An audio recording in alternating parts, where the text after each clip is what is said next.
Hello everybody and a very warm welcome back to the latest episode of Hidden Jewels of Soul and Disco. I do hope you're doing absolutely fantastic. In this week's episode we are featuring 11th Hour.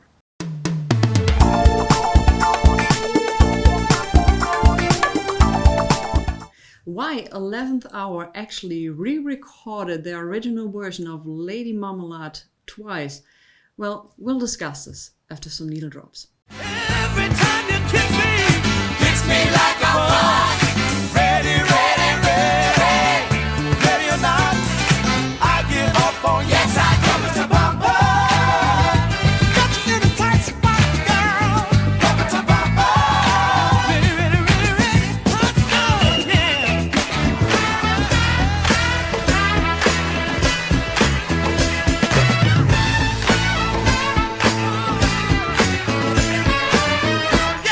The 11th Hour was founded around late 1973 and early 1974. And they pretty soon got a contract with 20th Century.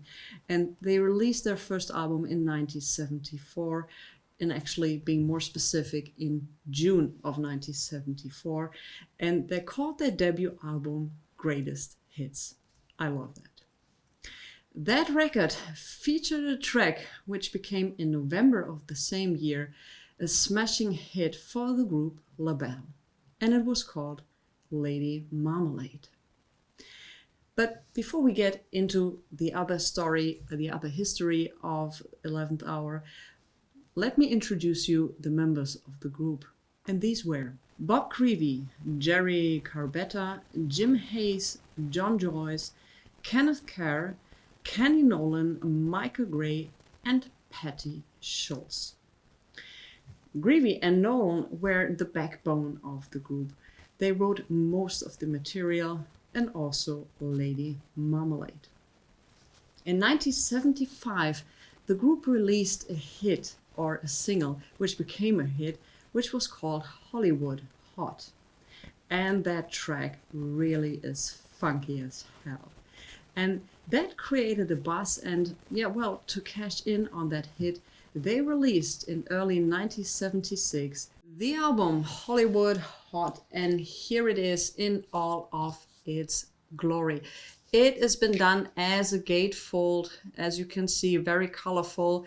You can barely see the liner notes, which are up in here, where you have all the personnel and all of the people involved in getting this record done. But they were actually having a backbone of a 16-piece orchestra behind them. And for me, this record, I don't think that they barely even take a break. So this is a bumper from the beginning to the end. A great record. On the back we have Marga. Marga, if you're ever watching this, thanks for the record. The cover art is a little beaten up, but the thing is, for me, I can't play the cover, and as long as the record is in a good condition, for me, that's perfect. Bob Creevy, who also wrote with Nolan many songs on this one as well, who produced the first album and also the second album, also did the artwork on both of the records. So I think this is a very astonishing artist who does like songwriting, singing, and also doing the artwork. This album actually did nothing. So back in those days, many people thought, or if you read back and seen some of the critiques about that album, so it was like really critically acclaimed, and also commercially it wasn't a big success. But they also did, if you remember my introduction that I said that they recorded Lady Marmalade twice. Well, they had their first version, the original version, on the Greatest Hits album, the debut album. And also at that time in 1976, LaBelle's hit was like everywhere. And of course they tried to put out, or to put in more attention on this album. So they re-recorded their first version of Lady Marmalade and also included the re-recorded version on this one. This did absolutely nothing. So this album wasn't a big hit back in those days, and that's why after the album was released and didn't do much in the market, the band disbanded. Bob and Nolan continued to be successful producers and songwriters for a variation of different artists. Also, the other members of the group went their ways in the music business. We have just 2 albums from this group, but I'm so happy that they had the opportunity to make these 2 albums. Because nowadays, decades later, DJs are now really getting into it and saying, hey, there are some great beats on it, and they're totally right. Bad news, they only did 2 albums. Good news for us is if we want to have original copies of their albums, they are out there and they are available, and the most important thing is also they are affordable. So I paid for my version. Yes, cover is a little beaten up, record was in great condition. €7.50, so around $8. Absolutely a bargain for the music you get on. So what I would say is I would highly suggest that you check out some of their tracks on YouTube. And if you like the music, go and get the record. You won't be disappointed.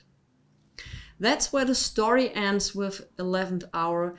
But the legacy continues with versions of Lady Marmalade and also some drum breaks being put on some new DJ sets. So, like I said, check them out, and they're affordable, they're out there, and you should absolutely have a listen to them. If you like this video, check out the playlist showing up here. I see you next time, guys, and stay safe, stay healthy, and listen to good music. Bye.